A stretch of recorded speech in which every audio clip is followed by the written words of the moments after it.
عندنا النهارده اجمل واحلى تشكيل السمك.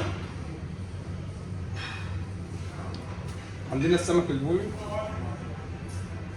جميع المقاسات، مشوي زيت وليمون، مشوي رده، مشوي مفتوح سنجاري، ودي طريقه التسويه بتاعته.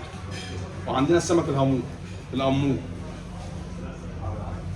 ده حاجه بحر ابيض، تعمل مشوي سنجاري، تعمل صواني بطاطس، تقطع جزر مقلي.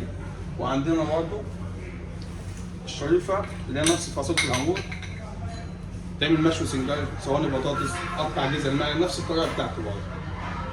وعندنا اللوت ده ملوش حدود طبعا، عشان عندنا لوت بجميع مقاساته. عندنا لو عندك اسره كامله وعيله عايز تعزمها، موجود الاحجام اللي انت عايزها. راس والدلت تعمل شوربه الصياديه، تقطع جزر مقلي، تعمل صواني بطاطس.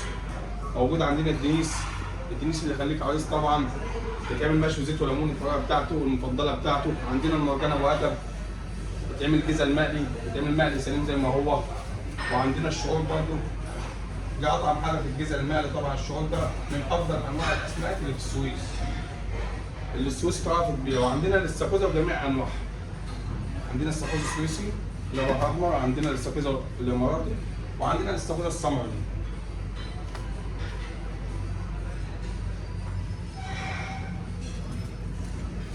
وعندنا السمك القاروص اللي هو السيبس، ده هيتعمل مشوي زيت وليمون مقفول زي ما هو كده، تاكل زبده كده.